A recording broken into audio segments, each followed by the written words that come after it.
കോഴിക്കോട് ചെറുവണ്ണൂരിലേക്ക് നമുക്കൊന്ന് പോകണം. അവിടെ മുൻ ഭർത്താവിന്റെ ആക്രമണത്തിൽ പരിക്കേറ്റ പ്രവിഷയെ ലഹരിക്കടിമയായ പ്രശാന്ത് മുൻപും നിരന്തരം ഉപദ്രവിച്ചിരുന്നുവെന്ന് പ്രവിഷയുടെ അമ്മ ഇന്ന് വെളിപ്പെടുത്തി. മൂത്ത മകനെ പെട്രോൾ ഒഴിച്ച് കത്തിക്കാൻ ശ്രമം നടത്തിയിരുന്നതായും പ്രശാന്തിനെതിരെ പലതവണ ബാലുശ്ശേരി പോലീസിൽ പരാതി നൽകിയിട്ടും മുന്നറിയിപ്പ് നൽകുകയല്ലാതെ മറ്റൊരു നടപടിയും സ്വീകരിച്ചില്ലെന്നും ആ അമ്മ ആരോപിക്കുന്നു.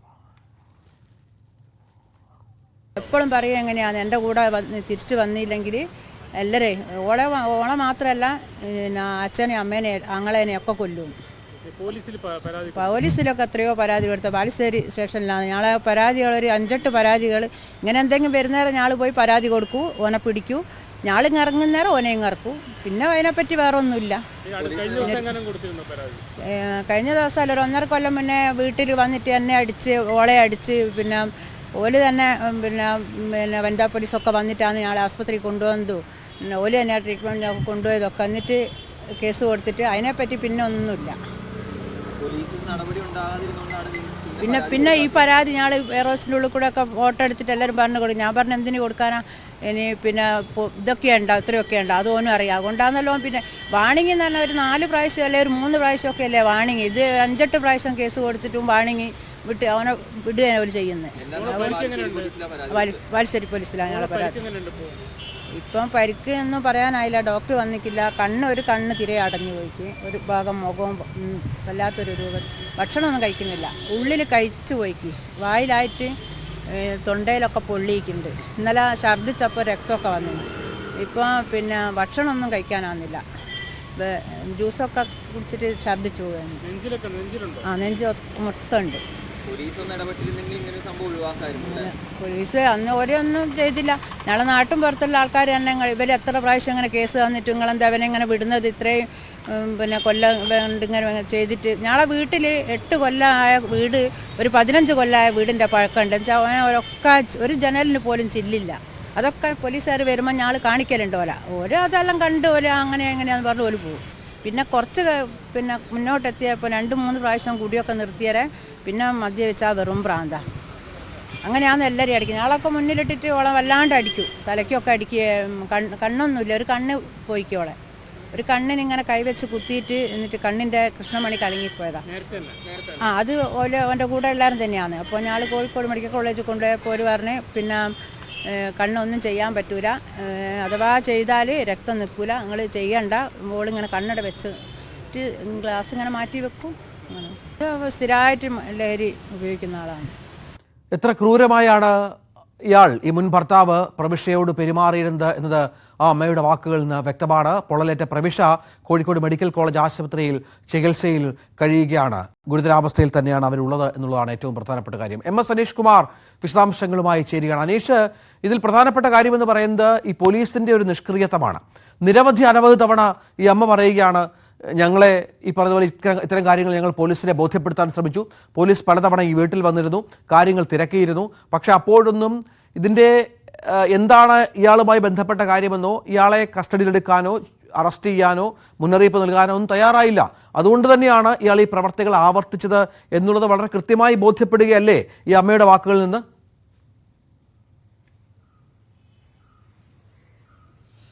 രഞ്ജിത്ത്, കഴിഞ്ഞ കുറച്ച് ദിവസങ്ങളായി തന്നെ നിരന്തരം റിപ്പോർട്ട് ചെയ്യുന്നത് ഇത്തരം വാർത്തകൾ തന്നെയാണ്. ഈ ലഹരിക്ക് അടിമയാവുന്ന ആളുകൾ അമ്മയെ കൊല്ലുന്നു, ഭാര്യയെ കൊല്ലുന്നു, ഭർത്തൃപിതാവിനെ ആക്രമിക്കുന്നു. ഷിബിലയുടെ ജീവിതം നമ്മൾ കണ്ടതാണ്. ആ കേസിൽ യാസർ അറസ്റ്റിലായത് നമ്മൾ കണ്ടു.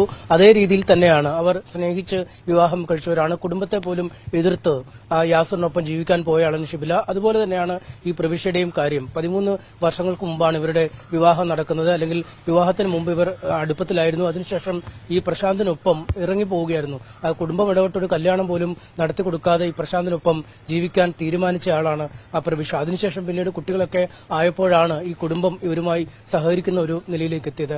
ആ സമയത്തൊക്കെ താരതമ്യേന കുഴപ്പമില്ലാത്ത രീതിയിൽ ജീവിതം മുന്നോട്ട് പോയെങ്കിലും പിന്നീട് ലഹരിയുടെ ഒരു നീരാളിപ്പിടുത്തത്തിലേക്ക് ഈ പ്രശാന്ത് മാറുകയായിരുന്നു. ഇതേ തുടർന്ന് നിരന്തരം മർദ്ദനം ഏൽക്കേണ്ടി വരുന്ന ഒരവസ്ഥയിലേക്ക് പ്രവിഷ മാറുന്നു.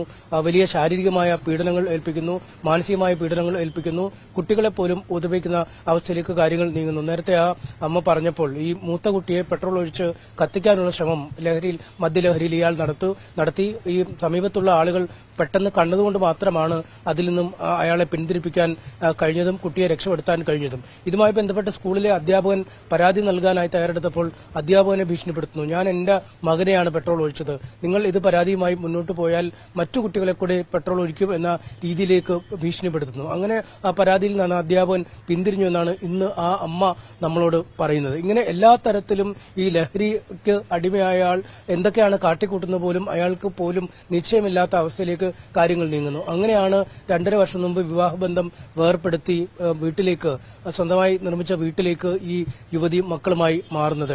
അതിനുശേഷം പിന്നീട് പലവട്ടം തിരിച്ച് തന്റെ ജീവിതത്തിലേക്ക് വരണമെന്ന് പറഞ്ഞ് പലയിടങ്ങളിലായി വെച്ച് ഇവരെ മാനസികമായി തളർത്തുന്ന ഒരു സമീപനം ഈ പ്രശാന്തിന്റെ ഭാഗത്തുനിന്നുണ്ടായി.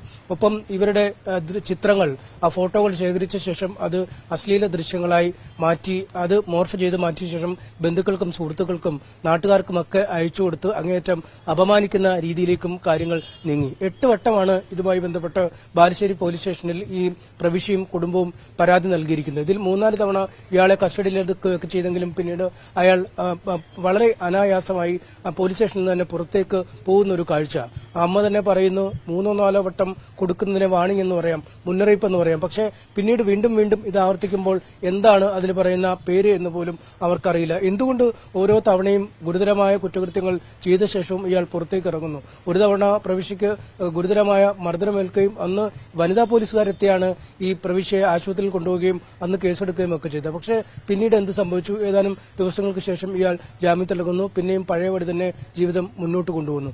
അങ്ങനെയാണ് ഏറ്റവും ഒടുവിൽ ഈ ആയുർവേദ ആശുപത്രിയിൽ നേരത്തെ ഈ പ്രവീഷിന്റെ മർദ്ദനത്തിൽ പരിക്കേറ്റ് നട്ടലിന് ഗുരുതരമായ പരുക്കൾ ഉണ്ടാവുകയും അത് ഏതാണ്ട് ഭേദമാവുകയും ചെയ്തിരുന്നു. അതിനുശേഷം തലശ്ശേരിയിലെ ഒരു ആശുപത്രിയിൽ നഴ്സിംഗ് അസിസ്റ്റന്റായി ജോലി നോക്കുകയായിരുന്നു പ്രവീഷ. പക്ഷേ വേദന കലശരായതുകൂടിയാണ് ആശുപത്രിയിൽ പോയി പരിശോധനകൾ നടത്തിയപ്പോൾ ആയുർവേദ ആശുപത്രിയിൽ കിടത്തിയുള്ള ചികിത്സ അനിവാര്യമാണ് എന്ന് നിർദ്ദേശിക്കുകയും ആ ചികിത്സയ്ക്കായാണ് പ്രവീഷ ഈ ആയുർവേദ ആശുപത്രിയിൽ എത്തി ചികിത്സയിൽ ഏർപ്പെട്ടത്. ആ സമയത്താണ് അവിടേക്ക് എത്തിയ ഇയാൾ തന്നോടൊപ്പം വരണം, എനിക്ക് കുറെ കാര്യങ്ങൾ പറയാനുണ്ട് എന്നൊക്കെ പറഞ്ഞ് സംസാരിച്ചു. പക്ഷേ ഇപ്പോൾ ഞാൻ ചികിത്സയിലാണ്, ഈ കാര്യങ്ങൾ ഒന്നും സംസാരിക്കാൻ പറ്റിയ സമയമല്ല, അതിന് പറ്റിയ സാഹചര്യമല്ല എന്ന് പറഞ്ഞ് ഇയാളെ തിരിച്ചയക്കുകയായിരുന്നു. ഇതിനുശേഷമാണ് പിന്നീട് ഒരു ഫ്ലാസ്കിൽ ആസിഡുമായി എത്തി അവരുടെ ദേഹത്തേക്ക് ഒഴിച്ചത്. എന്തായാലും തലനാരിഴയ്ക്കാണ് ജീവിതം തിരിച്ചു കിട്ടിയത്, അല്ലെങ്കിൽ ഒരുപാട് പൊള്ളലുകൾ. പക്ഷേ ഇപ്പോഴും നമുക്ക് പൊള്ളലിന്റെ ഒരു വ്യാപ്തിയെ പറ്റി പറയാൻ കഴിയില്ല. അതാണ് അനീഷ്, കാരണം എത്രത്തോളം പരിക്കുകളേറ്റിട്ടുണ്ട് ഈ യുവതിക്ക് എന്നുള്ളത് ഏറ്റവും പ്രധാനമാണ്. കാരണം നേരത്തെയും സമാനമായ ഒരുപാട് മർദ്ദനത്തിന് അമ്മയുടെ വാക്കുകൾ തന്നെ കേൾക്കാം. അതായത് ഒരു കണ്ണ് കുത്തിപ്പൊട്ടിച്ചു, അതായത് കണ്ണിൽ അടിച്ചതിന്റെ ഭാഗമായി ഒരു കണ്ണിന് കാഴ്ചയില്ലാത്ത പശ്ചാത്തലമുണ്ട്. ആ കണ്ണ് ശരിയാവില്ലെന്ന് ആശുപത്രിയിൽ നിന്ന് പറയുന്നു. അത്ര അധികം അനുഭവിച്ചൊരു സ്ത്രീയാണ്. ഇപ്പോൾ ഈ ആസിഡാക്രമണം കൂടി ആകുമ്പോൾ അവർക്ക് ആഹാരം കഴിക്കാൻ പറ്റുന്നില്ല, രക്തം ഛർദ്ദിക്കുന്നു. അങ്ങനെ വല്ലാത്ത ഒരവസ്ഥയിൽ ജീവിക്കപ്പെടുന്ന ഒരു സ്ത്രീ കൂടിയായി ഇവർ മാറുകയാണ്. പരിക്കുകൾ അത്രത്തോളം ഗുരുതരമാണ് എന്നല്ലേ മനസ്സിലാക്കേണ്ടത്?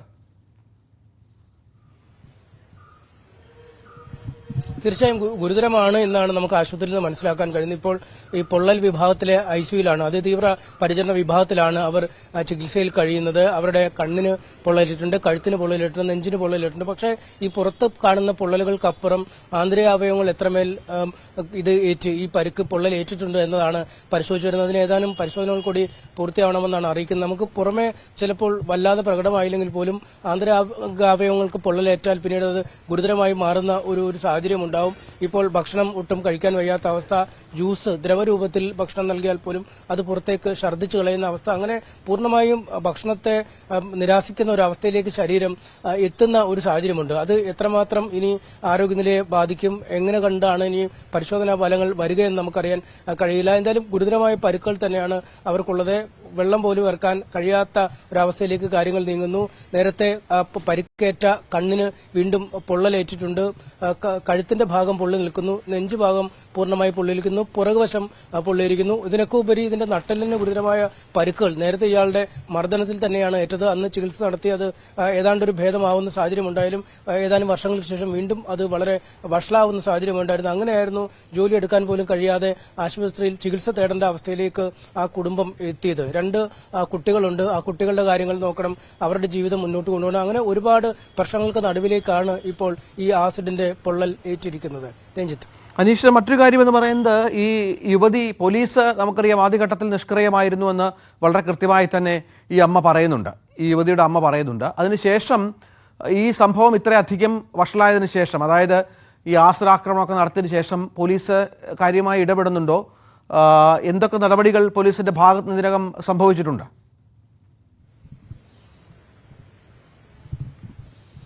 മേപ്പർ പോലീസ് ഇന്നലെ തന്നെ ഈ ആയുർവേദ ആശുപത്രി നിലനിൽക്കുന്ന സ്ഥലത്തെ പോലീസ് ഇതിനകം തന്നെ ഇയാളെ കസ്റ്റഡിയിൽ എടുത്തിരുന്നു. അതിനുശേഷം ഈ ബാലുശ്ശേരി പോലീസിലേക്ക് കൈമാറുമെന്നാണ് അറിയാൻ കഴിയുന്നത്. ഇനിയും അനുബന്ധ നടപടികളായി അയാളെ റിമാൻഡ് ചെയ്തിട്ടുണ്ട്, അറസ്റ്റ് രേഖപ്പെടുത്തിയ ഒരു സാഹചര്യമുണ്ട്. പക്ഷേ എന്താണ് ഇനിയും കാര്യങ്ങൾ മുന്നോട്ട് കൊണ്ടുപോയെന്നാണ്. കാരണം കഴിഞ്ഞ ഓരോ തവണയും ഗുരുതരമായ ഗാർഹിക പീഡനത്തിന്, ഗുരുതരമായ മാനസിക പീഡനത്തിനൊക്കെ ഈ യുവതിയെ വിധേയമാക്കിയ ശേഷവും നിർബാധം അയാൾക്ക് സമൂഹത്തിലേക്ക് ഇറങ്ങി നടക്കുന്നതിനും വീണ്ടും വീണ്ടും ഇവരെ ഭീഷണിപ്പെടുത്തുന്നതിനുമുള്ള ഒരു കെൽപ്പുണ്ടായി. അത് എങ്ങനെ ഉണ്ടായി എന്നത് തന്നെയാണ് ഏറ്റവും കാര്യമായി ചിന്തിക്കേണ്ടത്. ഇത്രയധികം തവണ ഒരാൾക്കെതിരെ പരാതി നൽകുമ്പോഴും അയാൾക്ക് എങ്ങനെ സ്വൈര്യമായി പുറത്തിറങ്ങി നടക്കാൻ കഴിയുന്നു? നേരത്തെ ഏതാണ്ട് കുറച്ച് ദിവസം മുമ്പ്, 2 ദിവസം മുമ്പും ഒരു ബൈക്കിൽ പിന്തുടർന്ന് ഒന്ന് ശല്യപ്പെടുത്താൻ ശ്രമിച്ചു. അന്നും ഇന്നലെ സംഭവം നടക്കുമ്പോൾ കൈവശമുള്ള പോലെ ഒരു ബാഗ് ഉണ്ടായിരുന്നു. ആ ബാഗിൽ ഈ ആസിഡ് പ്രയോഗം പോലുള്ള കാര്യങ്ങളാണോ ഉദ്ദേശിച്ചത് എന്ന് നമുക്കിപ്പോഴും വ്യക്തമല്ല. അതിനും ഏതാനും ദിവസങ്ങൾക്ക് മുമ്പ് ഇവർ താമസിച്ചിരുന്ന വീട്ടിലെത്തുകയും വീടിന്റെ ജനലിൽ കൂടി ഈ യുവതി കിടക്കുന്ന ദൃശ്യങ്ങൾ എടുക്കുകയും അത് പിന്നീട് മറ്റൊരു നമ്പറിൽ നിന്ന് ഇവർക്ക് അയച്ചു കൊടുക്കുകയും ഒക്കെ ചെയ്തു. അതായത് എന്റെ വെളിപ്പാട് അകലെ, അല്ലെങ്കിൽ നിങ്ങളുടെ കൺവട്ടത്ത് ഞാനുണ്ട്, ഞാൻ വിചാരിച്ചാൽ ഏത് നിമിഷവും വീട്ടിലേക്ക് കയറാൻ പറ്റും എന്ന ഒരു സന്ദേശം കൊടുക്കുകയാണ് ചെയ്തത്. ഒരുപക്ഷെ മറ്റ് അക്രമ രീതികൾ നടത്താതെ ഈ മുഖം വികൃതമാക്കുക അല്ലെങ്കിൽ ശരീരം വികൃതമാക്കുക എന്ന ഒരു മാനസിക വൈകല്യത്തിലേക്ക് പ്രതി നീങ്ങിയതാണ് ഇത്തരമൊരു ആസിഡ് പ്രയോഗം നടത്താൻ അയാളെ പ്രേരിപ്പിച്ചതെന്ന് നമുക്ക് മനസ്സിലാക്കാൻ കഴിയുന്നു. എന്തായാലും തന്നോടൊപ്പം ഇനി ഇവർക്ക് ജീവിതം ഉണ്ടാവില്ല എന്ന കാര്യം ഉറപ്പായി കഴിഞ്ഞു. അങ്ങനെയെങ്കിൽ എവിടെയും പോയി ജീവിക്കാൻ അനുവദിക്കാതിരിക്കുക, വിരൂപമായ മുഖവുമായി മറ്റുള്ളവരെ കാണുന്ന തരത്തിലേക്ക് ജീവിതം ദുരിതപൂർവ്വം തള്ളി നീക്കുക എന്നീ ലക്ഷ്യങ്ങളൊക്കെ തന്നെയാവും ആ പ്രതിക്കുള്ളതെന്നാണ് മനസ്സിലാക്കാൻ കഴിയുക. എന്തായാലും ഈ കേസിലും കൃത്യമായൊരു ഇടപെടൽ പോലീസിന്റെ ഭാഗത്തുനിന്ന് ഉണ്ടാവണം. കടുത്ത ശിക്ഷ ലഭിക്കുന്ന തരത്തിലുള്ള ഒരു വിചാരണയിലേക്കും ഉടനെങ്ങും പുറത്തു വരാതിരിക്കാൻ കഴിയുന്ന രീതിയിലുള്ള ഒരു പ്രതിരോധ പ്രവർത്തനങ്ങളും പോലീസിന്റെ ഭാഗത്തുനിന്നും ഉണ്ടാവണം. കാരണം ഈ കുടുംബത്തിന് വലിയ ഭീഷണിയുണ്ട്. അമ്മയും അച്ഛനും സഹോദരനും ഒക്കെ അടക്കമുള്ളവരെ പലവട്ടം മർദ്ദിച്ച പ്രതിയാണ്. അതുകൊണ്ട് ഇയാൾ പുറത്തേക്ക് ഇറങ്ങിയാൽ ഇവരുടെ ജീവൻ കൂടി ആപത്തിലാവുന്ന ഒരു സാഹചര്യമുണ്ട്. ഇവരുടെ ജീവനുള്ള ഒരു സംരക്ഷണം കൂടി പോലീസ് ഈ ഘട്ടത്തിൽ ഉറപ്പുവരുത്തേണ്ടതാണ്. രഞ്ജിത്ത്, തീർച്ചയായും അതാണ് സാഹചര്യം. ഏതായാലും അതീവ ഗുരുതരമായ സംഭവിച്ചിരിക്കുന്നു. അത് പോലീസിന്റെ ഭാഗത്തു നിന്ന് ഗൗരവതരമായ അനാസ്ഥയും സംഭവിച്ചിരിക്കുന്നു. പ്രതിക്ക് ഇത്രയധികം ഈ പെൺകുട്ടിയെ ഉപദ്രവിച്ചിട്ടും പോലീസിൽ നിരവധി തവണ പരാതി നൽകിയിട്ടും യാതൊരു നടപടിയും ഉണ്ടായില്ല. സമൂഹത്തിൽ വിലസാൻ ഇയാളെ അനുവദിച്ചു. അതിന്റെ പരിണിത ഫലമായി ഇതാ ഇപ്പോൾ ആ പെൺകുട്ടിക്ക് നേരെ, ആ യുവതിക്ക് നേരെ ആസിഡ് ഒഴിച്ച് അവരെ അർദ്ധപ്രാണനായി മാറ്റിയ പശ്ചാത്തലം ഒരുങ്ങിയിരിക്കുകയാണ്. സംശയമില്ല, നമ്മുടെ പോലീസിൻ്റെ അനാസ്ഥ തന്നെയാണ് ഇങ്ങനെ ഒരു പ്രതിയെ, അല്ലെങ്കിൽ ഇത്തരത്തിൽ ഒരു നരാധിപനെ ഈ പ്രവർത്തിക്ക് പ്രേരിപ്പിച്ചത് എന്ന കാര്യത്തിൽ സംശയമില്ല. MS അനീഷ് കുമാറാണ് വിവരങ്ങൾ പങ്കുവച്ചത്.